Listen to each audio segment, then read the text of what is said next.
Pak Jaya dan Bu Marni sudah lama memikirkan untuk meninggalkan kampung halaman. Kehidupan mereka yang serba papasan membuat keduanya ingin mencoba peruntungan di kota besar. Pak Jaya tidak memiliki pekerjaan tetap, sementara Bu Marni hanya membantu menambah penghasilan dengan membuat makanan ringan untuk dijual kepada tetangga. Setelah mengumpulkan uang selama beberapa bulan, mereka akhirnya memutuskan merantau. Dengan membawa pakaian, peralatan memasak seadanya, dan modal yang tidak seberapa, keduanya berangkat dengan harapan bisa mendapatkan kehidupan yang lebih baik. Sesampainya di kota, Pak Jaya langsung mencari pekerjaan, sekaligus mencoba berjualan. Karena sejak kecil terbiasa membantu keluarganya memasak, ia memilih menjual makanan sederhana menggunakan gerobak kecil. Setiap pagi ia berkeliling mencari tempat yang ramai, sementara Bu Marni menyiapkan masakan dari kamar kontrakan yang mereka sewa. Hari-hari pertama terasa berat, kadang dagangan mereka habis, tetapi lebih sering masih tersisa banyak. Keuntungan yang diperoleh juga tidak seberapa, karena harus dipakai untuk membeli bahan makanan, membayar sewa, dan memenuhi kebutuhan sehari-hari. Meski begitu, Pak Jaya tidak menyerah. Hampir setiap hari ia mencoba mencari lokasi yang lebih bagus, sampai akhirnya ia menemukan sebuah kios kecil di kawasan kota yang cukup ramai. Di sekitar tempat itu, terdapat banyak rumah kos, toko, bengkel, dan beberapa perkantoran. Menurut Pak Jaya, lokasi tersebut cukup menjanjikan untuk dijadikan warung makan. Setelah menghitung sisa modal yang mereka miliki, ia dan Bu Marni sepakat menyewa kios itu. Mereka membersihkan tempat tersebut, mengecat bagian depan, membeli beberapa meja bekas, lalu membuka warung makan sederhana. Pada minggu pertama, keadaan belum seperti yang mereka harapkan. Orang-orang memang sering melewati depan warung, tetapi hanya sedikit yang berhenti untuk makan. Di sebelah kiri dan kanan kios, mereka juga sudah ada beberapa warung yang lebih dulu dikenal pelanggan. Harga makanan mereka bersaing, menu lebih banyak.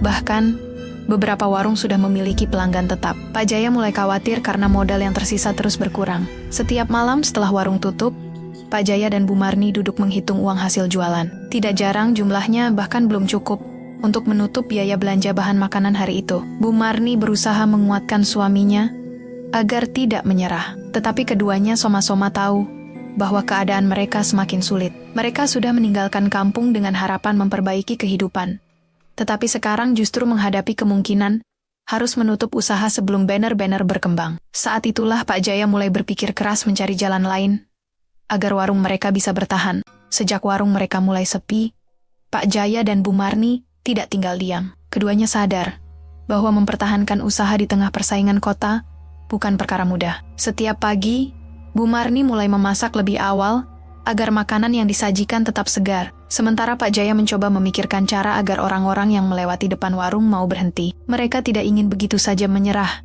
setelah menghabiskan seluruh tabungan untuk menyewa kios dan membeli perlengkapan warung. Cara pertama yang mereka lakukan adalah mengubah menu. Sebelumnya, mereka hanya menjual nasi dengan beberapa lauk sederhana. Kemudian Bu Marni menambahkan ayam goreng, telur balado, tumis sayur, sambal, dan beberapa menu murah untuk pekerja. Mereka berharap pilihan makanan yang lebih banyak bisa menarik pelanggan.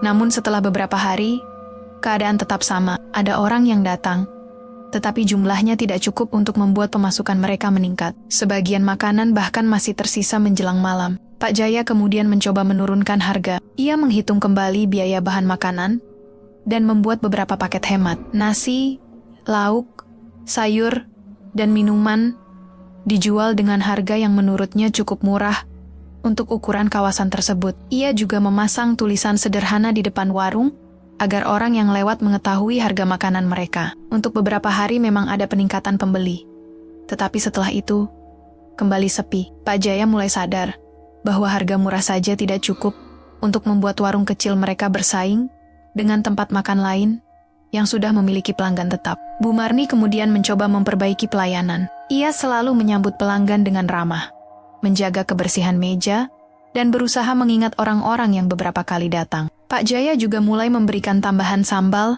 atau teh kepada pelanggan tertentu. Mereka bahkan mencoba mempromosikan warung melalui media sosial dengan mengambil foto makanan, menggunakan telepon genggam sederhana. Namun usaha itu belum memberikan perubahan berarti. Jumlah pengikut sedikit, dan hampir tidak ada pelanggan baru yang datang karena promosi tersebut. Masalah semakin berat ketika pemilik kios mengingatkan bahwa uang sewa bulan berikutnya sudah jatuh tempo. Pak Jaya hanya bisa mengangguk sambil menyimpan kekhawatirannya sendiri. Malam itu, setelah warung ditutup, ia membuka kotak tempat menyimpan uang hasil usaha.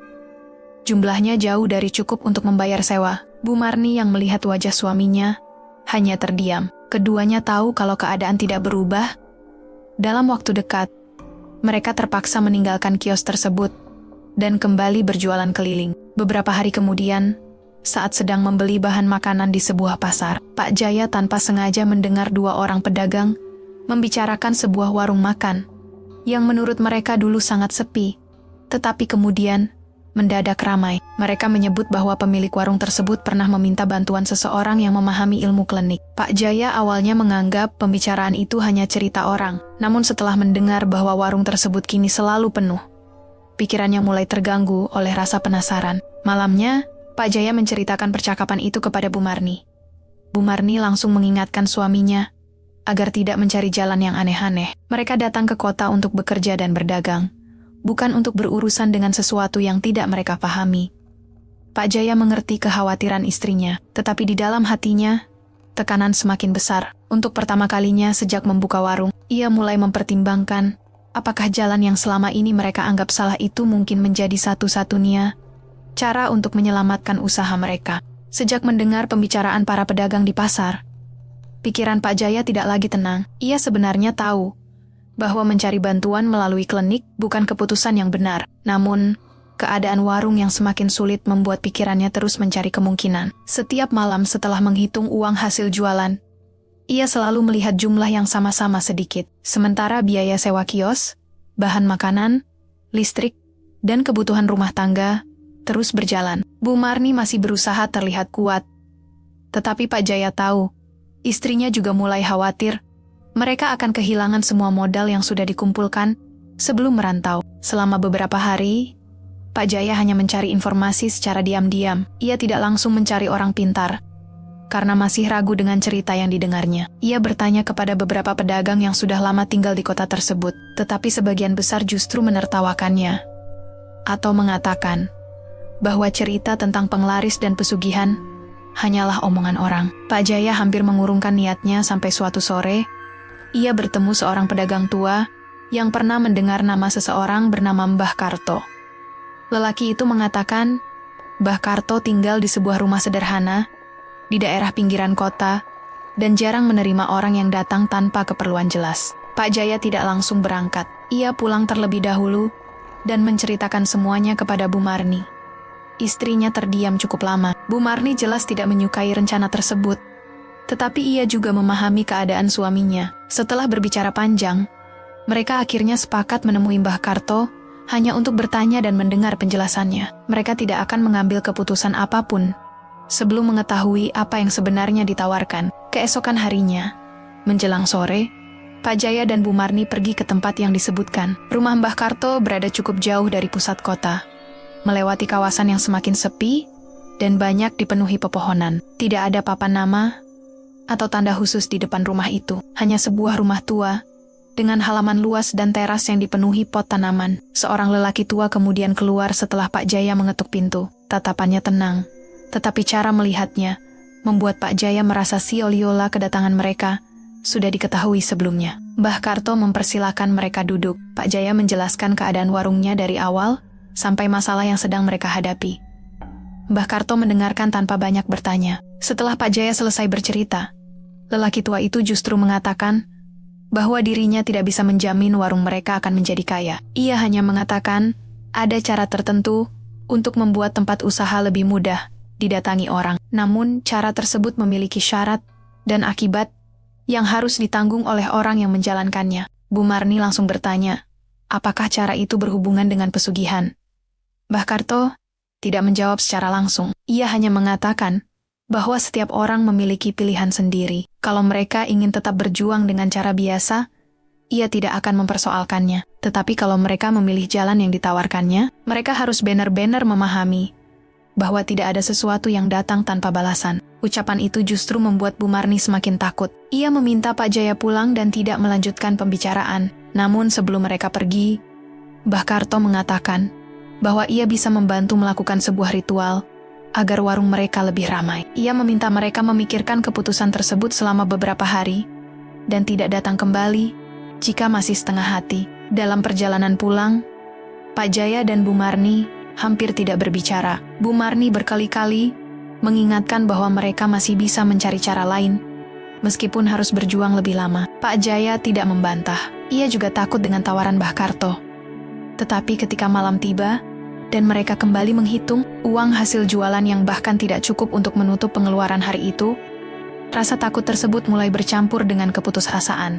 Akhirnya Pak Jaya bertanya kepada istrinya, apakah mereka sanggup bertahan 1 bulan lagi dengan keadaan seperti itu? Bu Marni tidak langsung menjawab. Pertanyaan sederhana tersebut membuat keduanya sadar bahwa keputusan mereka semakin dekat. Mereka belum tahu bahwa pilihan yang akan diambil bukan hanya menentukan masa depan warung, tetapi juga akan mengubah kehidupan mereka untuk waktu yang jauh lebih panjang.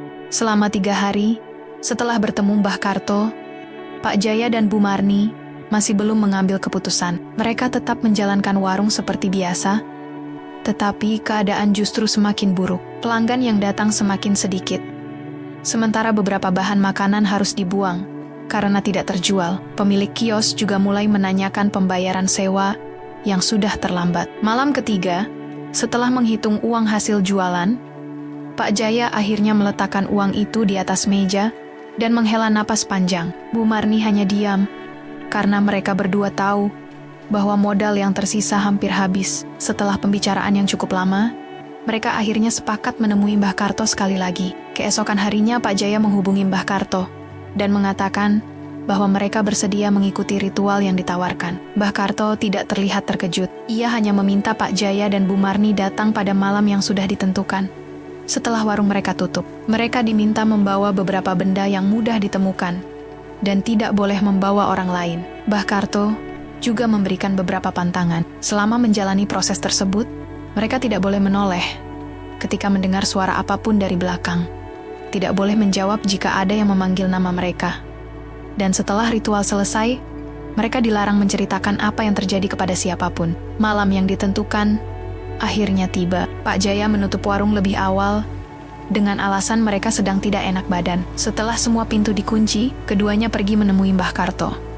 Mereka dibawa ke sebuah tempat yang jauh dari permukiman. Berada di kawasan perkebunan yang gelap dan hampir tidak terdengar suara kendaraan. Sepanjang perjalanan, Bu Marni terus menggenggam tangan suaminya. Beberapa kali ia ingin meminta Pak Jaya membatalkan semuanya, tetapi melihat wajah suaminya yang tegang, ia memilih diam. Sesampainya di tempat tersebut, Mbah Karto menyiapkan sebuah tempat sederhana di atas tanah. Ia meminta Pak Jaya dan Bu Marni duduk sesuai posisi yang sudah ditentukan. Udara malam terasa dingin, meskipun sebelumnya kota sedang mengalami cuaca panas. Mbah Karto kemudian mulai melakukan ritual dengan membaca kalimat-kalimat yang tidak dipahami keduanya. Pak Jaya berusaha memusatkan perhatian, sementara Bu Marni menundukkan kepala karena sejak awal merasa tidak nyaman. Beberapa menit kemudian, terdengar suara ranting patah dari arah belakang mereka. Bu Marni refleks ingin menoleh, tetapi Pak Jaya langsung memegang tangannya. Mereka teringat pesan Mbah Karto. Suara itu kemudian terdengar lagi. Kali ini seperti langkah kaki yang berjalan perlahan, mengitari tempat mereka duduk. Tidak ada satupun dari mereka yang berani berbicara. Mbah Karto tetap melanjutkan ritual, seolah tidak mendengar apapun. Ketika ritual memasuki bagian terakhir, angin tiba-tiba bertiup cukup kencang. Api kecil yang berada di dekat Mbah Karto hampir padam. Bu Marni mulai gemetar dan berbisik kepada suaminya bahwa ia ingin pulang. Pak Jaya hanya meminta istrinya bertahan sebentar lagi. Beberapa saat kemudian, Mbah Karto berhenti membaca dan mengatakan bahwa semuanya sudah selesai. Ia memberikan benda kecil yang harus disimpan Pak Jaya di tempat tertentu, di dalam warung, dan kembali mengingatkan mereka untuk mematuhi seluruh pantangan. Dalam perjalanan pulang, tidak ada yang banyak bicara. Pak Jaya merasa lega sekaligus takut. Ia mencoba meyakinkan dirinya bahwa semua yang dilakukan malam itu adalah jalan terakhir untuk menyelamatkan usaha mereka. Bu Marni justru merasa sebaliknya. Sejak meninggalkan tempat ritual, ia merasa seperti ada sesuatu yang mengikuti dari kejauhan. Mereka tiba di warung menjelang tengah malam. Pak Jaya menyimpan benda pemberian Mbah Karto di tempat yang sudah ditentukan. kemudian mengunci semua pintu. Sebelum tidur, Bu Marni sempat bertanya, apakah keputusan mereka benar? Pak Jaya tidak mampu menjawab, ia hanya mengatakan bahwa mereka harus melihat apa yang terjadi beberapa hari ke depan. Pagi berikutnya, ketika mereka baru membuka warung, seorang pelanggan datang lebih awal dari biasanya. Tidak lama kemudian, pelanggan lain menyusul. Dalam waktu kurang dari 1 jam, hampir semua meja terisi. Pak Jaya dan Bu Marni saling berpandangan. Untuk pertama kalinya sejak membuka warung, tempat itu terlihat seperti usaha yang benar-benar berhasil. Namun, di balik rasa lega tersebut, tidak satu pun dari mereka menyadari bahwa keramaian itu merupakan awal dari sesuatu yang jauh lebih besar. Perubahan yang terjadi setelah malam ritual benar-benar di luar perkiraan. Pak Jaya dan Bu Marni, sejak pagi pertama setelah mereka menjalani ritual, pelanggan mulai berdatangan satu demi satu. Awalnya Pak Jaya mengira itu hanya kebetulan, karena hari itu kebetulan kawasan sekitar sedang ramai. Namun sampai menjelang siang, kursi di dalam warung tidak pernah benar-benar kosong. Orang yang baru selesai makan langsung digantikan pelanggan lain. Bahkan beberapa orang rela menunggu di depan kios karena semua meja sudah terisi. Bu Marni yang sejak berbulan-bulan terbiasa melihat makanan tersisa, mulai kewalahan melayani pembeli. Hari berikutnya keadaan semakin aneh. Pelanggan datang lebih banyak dibanding hari sebelumnya. Tidak hanya pekerja dari sekitar kawasan tersebut, tetapi juga orang-orang yang sebelumnya tidak pernah mereka lihat. Ada yang datang sendirian, ada yang berkelompok. Bahkan beberapa pelanggan mengatakan mereka mengetahui warung itu dari orang lain. Pak Jaya mulai merasa seperti mendapatkan keberuntungan besar. Ia tidak lagi harus memikirkan makanan yang tidak habis. Semua masakan yang disiapkan selalu ludes sebelum sore. Keuntungan yang mereka dapatkan juga berubah drastis. Dalam 1 minggu, uang yang terkumpul jauh lebih banyak dibandingkan penghasilan mereka selama beberapa bulan sebelumnya. Pak Jaya mulai melunasi utang, membayar sewa kios, dan membeli bahan makanan dalam jumlah lebih banyak. Bu Marni bahkan meminta suaminya membeli kompor baru, karena peralatan lama sudah tidak mampu memenuhi kebutuhan warung. Beberapa meja tambahan juga dipasang di bagian depan kios, agar lebih banyak pelanggan bisa makan. Semakin ramai warung mereka, semakin besar pula keyakinan Pak Jaya bahwa keputusan mengikuti Mbah Karto memang benar. Ia mulai berbicara tentang rencana memperluas tempat dan menambah menu. Bu Marni sebenarnya ikut merasa senang karena keadaan ekonomi mereka mulai membaik. Tetapi ada sesuatu yang membuat hatinya tidak tenang. Ia mulai memperhatikan beberapa hal kecil yang sebelumnya tidak pernah terjadi. Suatu malam, setelah semua pelanggan pulang, Bu Marni sedang membersihkan meja ketika mendengar suara sendok jatuh dari dapur. Ia mengira Pak Jaya masih mengambil sesuatu di sana. Namun ketika masuk, tidak ada siapapun. Sebuah sendok memang tergeletak di lantai dekat rak piring.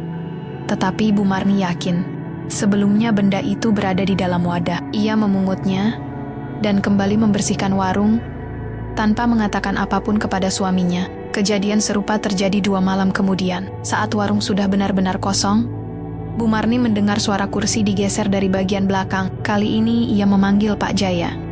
Mereka berdua memeriksa seluruh ruangan, tetapi tidak menemukan apapun. Pintu belakang masih terkunci, dan tidak ada tanda seseorang masuk. Pak Jaya mencoba menenangkan istrinya dengan mengatakan, mungkin kursi bergeser karena lantai tidak rata. Namun, sejak malam itu, Bu Marni mulai memperhatikan sesuatu yang lebih mengganggu. Setiap kali warung sudah sepi, ia sering mencium bau tanah basah dari arah dapur. Bau tersebut tidak seperti bau tanah biasa. Kadang muncul hanya beberapa menit kemudian hilang sendiri. Ia sudah membersihkan lantai, saluran air, dan tempat sampah, tetapi bau itu tetap muncul. Suatu sore, ketika sedang mengambil piring di gudang kecil, Bu Marni melihat benda yang diberikan Mbah Karto tersimpan di tempat yang sebelumnya ditentukan Pak Jaya. Ia langsung teringat semua pantangan yang disampaikan lelaki tua itu. Bu Marni merasa benda tersebut seperti menjadi sumber dari perubahan yang terjadi. Ia kemudian meminta Pak Jaya menyingkirkannya. Namun, Pak Jaya menolak. Menurutnya, sejak benda itu berada di warung, kehidupan mereka justru membaik. Malam itu, Bu Marni tidak bisa tidur nyenyak. Dari kamar mereka yang berada di belakang warung, ia mendengar suara langkah kaki berjalan pelan dari arah dapur menuju ruang makan. Langkah itu berhenti tepat di depan pintu kamar. Bu Marni menahan napas dan menggenggam tangan Pak Jaya yang masih tertidur. Beberapa detik kemudian, terdengar suara kursi bergeser dari ruang makan. Pak Jaya akhirnya terbangun. Keduanya saling berpandangan tanpa berkata-kata. Dari balik pintu kamar, terdengar suara seperti seseorang sedang menarik napas panjang. Saat Pak Jaya hendak membuka pintu, suara itu tiba-tiba menghilang. Malam kembali sunyi. Tetapi sejak saat itu Bu Marni mulai yakin bahwa keramaian warung mereka bukan sekadar keberuntungan. Ada sesuatu yang datang bersama ritual tersebut, dan perlahan mulai menunjukkan keberadaannya. Sejak kejadian malam itu, Bu Marni tidak pernah lagi merasa nyaman ketika warung mulai sepi. Pada siang hari, keadaan memang terlihat normal. Pelanggan datang silih berganti. Suara piring dan sendok terdengar dari dalam warung. Sementara Pak Jaya sibuk melayani pembeli, dan Bu Marni mengurus dapur. Namun setiap kali matahari mulai tenggelam dan jumlah pelanggan berkurang, perasaan tidak enak itu kembali muncul. Ia selalu merasa seperti ada sesuatu yang ikut berada di dalam warung, hanya menunggu sampai tempat tersebut kosong. Awalnya gangguan hanya berupa suara-suara kecil. Setelah pintu depan ditutup, terdengar suara panci beradu dari dapur. Kadang terdengar suara keran air terbuka sendiri. Padahal Pak Jaya sudah memastikan semua keran tertutup. Pernah juga Bu Marni mendengar suara langkah kaki berjalan dari dapur menuju ruang makan. Ketika diperiksa, tidak ada siapapun. Ia mulai meminta Pak Jaya menemaninya. Setiap kali harus mengambil sesuatu di belakang. Setelah warung tutup, Pak Jaya sendiri masih berusaha berpikir masuk akal. Ia mengatakan mungkin suara tersebut berasal dari bangunan sebelah atau benda-benda yang bergerak karena lantai dan rak kayu sudah tua. Ia tidak ingin Bu Marni semakin takut. Selain itu, Pak Jaya juga masih merasa berutang kepada ritual yang mereka lakukan. Selama warung ramai dan kebutuhan keluarga terpenuhi, ia mencoba menganggap gangguan tersebut sebagai sesuatu yang tidak perlu dipikirkan terlalu jauh. Namun kejadian berikutnya membuat alasan itu semakin sulit dipercaya. Suatu malam, Bu Marni menghitung kembali lauk yang tersisa sebelum menutup dapur. Ia mencatat ada 8 potong ayam goreng yang belum terjual dan menyimpannya di dalam wadah tertutup. Keesokan paginya, ketika hendak membuka warung, ia menemukan hanya 5 potong yang tersisa. Tidak ada seorang pun yang masuk ke dapur karena pintu belakang dikunci dari dalam. Pak Jaya juga tidak mengambilnya. Mereka saling bertanya dan akhirnya tidak menemukan jawaban. Beberapa hari kemudian, hal serupa terjadi lagi. Kali ini bukan makanan yang berkurang, melainkan nasi yang baru dimasak. Bu Marni memasak 1 panci penuh menjelang malam, karena memperkirakan masih akan ada pelanggan. Setelah warung tutup,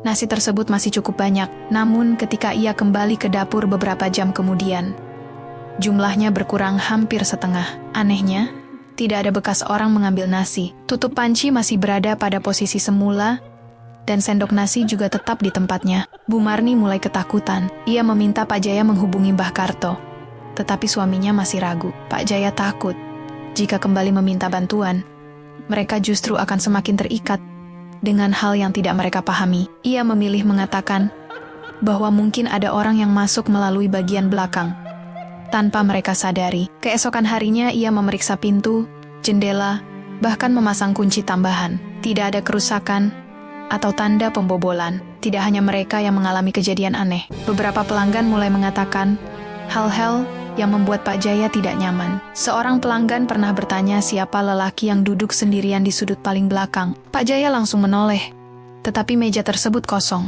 Ia mengira pelanggan itu salah melihat. Beberapa hari kemudian, pelanggan lain mengatakan hal yang hampir sama. Menurutnya, ada seseorang berpakaian gelap, duduk membelakangi pelanggan lain, dan tidak bergerak selama beberapa menit. Pak Jaya mulai memperhatikan sudut tersebut. Letaknya memang paling gelap, karena lampu di bagian belakang tidak terlalu terang. Ia kemudian mengganti lampu, dan memastikan tidak ada benda yang bisa membuat bayangan menyerupai manusia. Setelah itu ia merasa masalah selesai. Namun malam berikutnya, ketika warung sudah hampir tutup, Bu Marni melihat bayangan seseorang berdiri di dekat meja tersebut. Ia langsung memanggil Pak Jaya. Ketika mereka melihat bersama-sama, tidak ada siapapun. Kejadian itu membuat Pak Jaya mulai kehilangan ketenangannya. Ia teringat ucapan Mbah Karto sebelum ritual dilakukan, bahwa semua yang mereka dapatkan memiliki konsekuensi. Namun ia masih berusaha menyangkal bahwa gangguan tersebut berhubungan dengan ritual. Baginya, selama belum ada sesuatu yang benar-benar membahayakan, mereka masih bisa menjalankan kehidupan seperti biasa. Suatu malam, keadaan berubah. Setelah semua pelanggan pulang, Pak Jaya sedang menghitung uang di meja kasir Sementara Bu Marni mencuci piring, tiba-tiba terdengar suara mangkuk pecah dari dapur. Bu Marni terkejut dan langsung berhenti mencuci. Pak Jaya berlari ke belakang. Sebuah mangkuk memang sudah pecah di lantai. Tetapi tidak ada benda lain yang jatuh. Mereka berdiri beberapa saat tanpa bergerak. Kemudian terdengar suara sendok beradu dari rak. 1 kali, 2 kali, lalu semakin banyak. Seperti ada seseorang yang sedang mengambil peralatan makan. Bu Marni langsung memegang lengan suaminya. Pak Jaya mencoba maju, tetapi langkahnya terhenti. Ketika dari sudut dapur terdengar suara tarikan napas berat, mereka berdua mundur perlahan dan memilih keluar dari dapur. Malam itu mereka tidak berani tidur di dalam warung. Mereka menunggu sampai pagi di kamar, sambil mendengarkan suara-suara dari bagian depan. Sesekali terdengar kursi bergeser, langkah kaki berjalan, dan suara benda diletakkan di atas meja. Ketika matahari mulai terbit, semua suara berhenti. Pak Jaya kemudian membuka pintu warung. Tidak ada seorang pun di dalam. Namun, beberapa kursi yang sebelumnya tersusun rapi, kini berpindah tempat. Salah satunya berada tepat di depan meja kosong, di sudut belakang, menghadap ke arah dapur. Pak Jaya akhirnya tidak bisa lagi menganggap semua itu sebagai kebetulan. Ia menatap Bu Marni, dan untuk pertama kalinya mengakui bahwa mungkin ada sesuatu yang datang bersama ritual mereka. Masalahnya, mereka tidak tahu apa yang sebenarnya sudah mereka undang ke dalam warung. Setelah kejadian malam itu, Pak Jaya tidak bisa lagi berpura-pura bahwa semua gangguan yang terjadi hanyalah kebetulan. Selama beberapa hari ia dan Bu Marni tetap membuka warung seperti biasa. Tetapi suasana di antara mereka berubah. Pak Jaya mulai sering melamun saat melayani pelanggan. Sedangkan Bu Marni menjadi lebih waspada setiap kali harus masuk ke dapur. Keramaian yang dahulu mereka syukuri, kini justru membuat mereka takut. Mereka mulai bertanya-tanya, sebenarnya apa yang sudah mereka undang ke dalam kehidupan mereka? Gangguan tidak berhenti, meskipun mereka mencoba mengabaikannya. Suatu pagi, Bu Marni menemukan beberapa bekas telapak kaki basah di lantai dapur. Padahal, sejak warung dibuka tidak ada seorang pun yang masuk melalui pintu belakang. Jejak itu terlihat seperti bekas kaki seseorang yang baru menginjak tanah basah, lalu berjalan dari pintu dapur menuju tempat benda pemberian Mbah Karto disimpan. Bu Marni langsung memanggil Pak Jaya. Mereka membersihkan lantai bersama-sama, tetapi tidak ada yang bisa menjelaskan dari mana bekas jejak tersebut berasal. Malam berikutnya, kejadian yang lebih membuat mereka takut terjadi. Ketika warung sedang ramai, seorang pelanggan tiba-tiba berdiri dan mengatakan melihat seseorang berdiri di belakang Bu Marni. Pelanggan itu bahkan sempat menunjuk ke arah dapur. Bu Marni langsung menoleh, tetapi tidak melihat siapapun. Pak Jaya mencoba meminta maaf dan menganggap pelanggan tersebut salah melihat karena kondisi warung yang terlalu penuh. Namun setelah pelanggan itu pergi, Pak Jaya melihat wajah istrinya pucat. Malam itu juga mereka sepakat untuk kembali menemui Mbah Karto. Mereka tidak lagi datang untuk meminta warung semakin ramai. Kali ini, mereka ingin mendapatkan penjelasan tentang apa yang sebenarnya terjadi. Keesokan harinya, setelah warung tutup lebih awal, Pak Jaya dan Bu Marni pergi menuju rumah Mbah Karto. Perjalanan terasa lebih berat dibandingkan saat pertama kali mereka datang. Tidak ada satupun dari mereka yang banyak berbicara. Begitu bertemu, Pak Jaya langsung mengatakan bahwa mereka ingin menghentikan semua yang sudah dilakukan. Mbah Karto hanya diam beberapa saat sebelum mengatakan bahwa sejak awal ia sudah memperingatkan mereka. Menurutnya, ritual yang dilakukan bukan sekadar cara untuk menarik pelanggan. Ada perjanjian yang membuat keberadaan tertentu datang dan menetap di tempat usaha mereka. Keramaian yang diperoleh adalah bagian dari perjanjian tersebut, sedangkan konsekuensinya akan muncul secara bertahap. Bu Marni langsung bertanya, apa yang dimaksud dengan konsekuensi? Mbah Karto menjelaskan bahwa mereka tidak bisa berharap mendapatkan keuntungan besar tanpa memberikan sesuatu sebagai balasan. Ia tidak menjelaskan semuanya secara terbuka, tetapi mengatakan bahwa selama warung tetap mendapatkan keuntungan yang tidak wajar, hubungan tersebut akan terus berjalan. Semakin lama mereka mempertahankannya, semakin sulit pula untuk menghentikannya. Pak Jaya merasa marah karena merasa tidak pernah diberitahu tentang hal tersebut. Ia mengatakan bahwa kalau sejak awal tahu akibatnya akan seperti ini, ia tidak akan pernah menerima ritual tersebut. Mbah Karto hanya menjawab bahwa keputusan tetap berada di tangan Pak Jaya dan Bu Marni. Tidak ada yang memaksa mereka datang. Justru merekalah yang memilih jalan tersebut ketika usaha mereka sedang terdesak. Ucapan itu membuat Pak Jaya terdiam. Ia teringat malam ketika dirinya dan Bu Marni datang meminta bantuan karena takut kehilangan warung. Saat itu mereka hanya memikirkan uang, sewa kios, dan bagaimana agar usaha tetap bertahan. Mereka tidak pernah memikirkan akibat jangka panjang. Sekarang mereka mendapatkan apa yang mereka inginkan, tetapi keramaian tersebut justru membuat rumah dan warung mereka terasa seperti tempat yang tidak lagi aman. Pak Jaya kemudian meminta Mbah Karto menunjukkan cara menghentikan perjanjian tersebut. Mbah Karto mengatakan bahwa tidak ada cara sederhana untuk mengakhirinya. Benda yang digunakan dalam ritual harus dikembalikan melalui proses tertentu, tetapi waktu dan tempatnya tidak boleh sembarangan. Selain itu, selama proses tersebut belum selesai, Pak Jaya dan Bu Marni harus tetap menjalankan beberapa aturan yang telah diberikan sejak awal. Mendengar penjelasan itu, Bu Marni semakin takut. Ia bertanya, apakah mereka bisa langsung membuang benda yang disimpan di warung? Mbah Karto langsung melarangnya. Menurutnya, tindakan sembarangan justru bisa membuat gangguan semakin parah. Pak Jaya akhirnya memahami bahwa mereka tidak sedang berhadapan dengan masalah usaha biasa. Mereka telah mengambil jalan yang salah, dan sekarang harus mencari cara untuk keluar tanpa memperburuk keadaan. Dalam perjalanan pulang, Pak Jaya terus menyalahkan dirinya sendiri. Ia merasa telah membawa Bu Marni ke dalam masalah yang tidak pernah mereka bayangkan. Bu Marni tidak menyalahkan suaminya, tetapi mengatakan bahwa mereka harus menyelesaikannya bersama. Sejak malam itu, keduanya sepakat bahwa berapapun kerugian yang harus mereka tanggung, mereka akan menghentikan ritual tersebut. Namun ketika mereka membuka warung keesokan paginya, pelanggan justru datang lebih banyak dari sebelumnya. Dalam hitungan menit, seluruh meja kembali penuh. Pak Jaya berdiri di balik meja kasir dengan wajah tegang. Untuk pertama kalinya, ia tidak merasa senang melihat warungnya ramai. Ia justru sadar bahwa semakin ramai warung tersebut, semakin dalam pula mereka terjerat dalam perjanjian yang kini ingin mereka putuskan. Sejak pulang dari rumah Mbah Karto, Pak Jaya dan Bu Marni sudah sepakat bahwa warung yang ramai bukan lagi sesuatu yang harus mereka pertahankan. Mereka tidak peduli jika pelanggan berkurang atau keuntungan kembali sedikit. Yang mereka inginkan hanya satu: perjanjian tersebut harus dihentikan sebelum ada orang lain yang menjadi korban. Pak Jaya mulai mencari cara untuk menjalankan usaha tanpa benda yang diberikan Mbah Karto.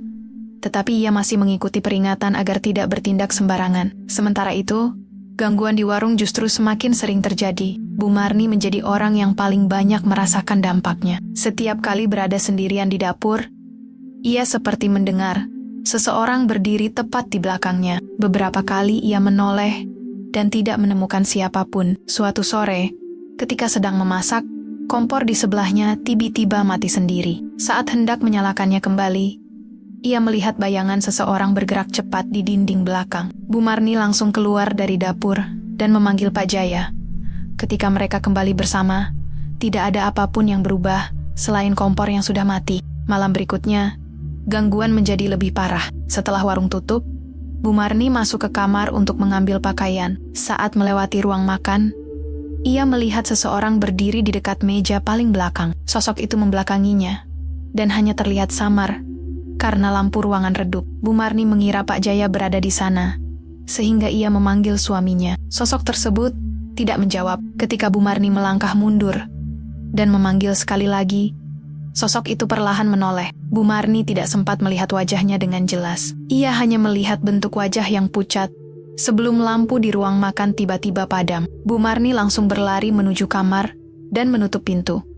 Pak Jaya yang mendengar teriakannya segera datang. Saat lampu kembali menyala, tidak ada siapapun di ruang makan. Namun, kursi yang sebelumnya berada di dekat dinding kini sudah bergeser dan menghadap tepat ke pintu kamar mereka. Sejak kejadian itu, Bu Marni tidak mau lagi tidur sendirian. Pak Jaya juga mulai menyadari bahwa gangguan tersebut bukan hanya terjadi di warung. Beberapa malam kemudian, saat mereka sudah berada di kamar, terdengar suara ketukan dari pintu depan warung. Ketukan itu berlangsung 3 kali, kemudian berhenti. Pak Jaya tidak berani keluar. Beberapa menit kemudian terdengar ketukan lagi. Kali ini dari pintu belakang. Bu Marni menangis pelan, karena merasa seperti ada sesuatu yang sengaja mengelilingi tempat tinggal mereka. Keesokan harinya Pak Jaya kembali menemui Mbah Karto. Ia meminta agar proses pemutusan perjanjian segera dilakukan. Mbah Karto akhirnya menjelaskan bahwa mereka harus mengembalikan benda yang digunakan. Dalam ritual ke tempat pertama kali perjanjian dilakukan, namun proses itu tidak boleh dilakukan sembarangan dan harus menunggu waktu yang telah ditentukan. Selama menunggu, Pak Jaya diminta tidak membuka warung pada malam hari dan tidak lagi melakukan apapun yang berhubungan dengan ritual tersebut. Pak Jaya dan Bu Marni mengikuti semua petunjuk itu. Mereka mulai mengurangi jam operasional warung dan menolak beberapa pelanggan yang datang terlalu malam. Keputusan tersebut membuat pendapatan mereka turun, tetapi keduanya tidak lagi mempedulikannya. Mereka lebih memilih kehilangan uang daripada terus mempertahankan keramaian yang membawa teror ke dalam kehidupan mereka. Namun, malam sebelum mereka menjalankan proses terakhir, Bu Marni kembali mengalami kejadian yang membuat mereka benar-benar ketakutan. Saat sedang tidur, ia terbangun karena merasa ada seseorang berdiri di samping tempat tidurnya. Ketika membuka mata, ia melihat bayangan gelap di ujung kamar. Sosok itu tidak bergerak, tetapi perlahan mendekat. Bu Marni langsung membangunkan Pak Jaya. Ketika lampu dinyalakan, tidak ada siapapun. Hanya benda pemberian Mbah Karto yang sebelumnya disimpan di warung, kini berada di depan pintu kamar mereka. Pak Jaya langsung mengambil benda tersebut dan menyimpannya kembali tanpa berani melakukan apapun. Ia kemudian memeluk istrinya dan mengatakan bahwa mereka harus menyelesaikan semuanya secepat mungkin. Pada malam itu, keduanya akhirnya sadar bahwa mereka tidak lagi berhadapan dengan masalah warung. Keselamatan keluarga mereka sudah menjadi taruhan. Pagi harinya, Pak Jaya menutup warung sepenuhnya. Untuk pertama kalinya, sejak usaha mereka ramai, ia memasang tulisan bahwa warung tidak buka sampai waktu yang belum ditentukan. Bu Marni tidak keberatan kehilangan pelanggan. Mereka hanya menunggu waktu yang diberikan Mbah Karto untuk melakukan langkah terakhir. Kali ini, Pak Jaya sudah tidak memikirkan keuntungan, modal, ataupun kerugian. Ia hanya ingin membawa Bu Marni keluar dari semua masalah yang ia sendiri mulai. Malam yang ditentukan Mbah Karto akhirnya tiba. Sejak sore, Pak Jaya dan Bu Marni sudah menutup warung lebih awal. Tidak ada pelanggan yang mereka layani. Tidak ada kegiatan memasak, dan tidak ada satupun lampu di bagian depan yang dinyalakan. Benda yang selama ini disimpan di warung dibungkus rapat dan dimasukkan ke dalam tas. Pak Jaya beberapa kali memastikan benda tersebut masih berada di sana, sementara Bu Marni terus membaca doa dalam hati sepanjang perjalanan. Mereka tahu malam itu bukan lagi tentang mempertahankan usaha, melainkan tentang mengakhiri sesuatu yang sejak awal tidak pernah mereka pahami. Mereka bertemu Mbah Karto di tempat yang sama ketika ritual pertama dilakukan. Kawasan itu terlihat lebih gelap daripada sebelumnya. Angin berembus pelan melewati pepohonan, sementara suara kendaraan dari kejauhan terdengar semakin samar. Mbah Karto sudah menunggu di tempat tersebut. Ia meminta Pak Jaya dan Bu Marni duduk, kemudian mengingatkan bahwa apapun yang mereka dengar malam itu, mereka tidak boleh mengikuti suara tersebut dan tidak boleh membatalkan proses sebelum selesai. Pak Jaya mengeluarkan benda yang dibawanya dari dalam tas. Mbah Karto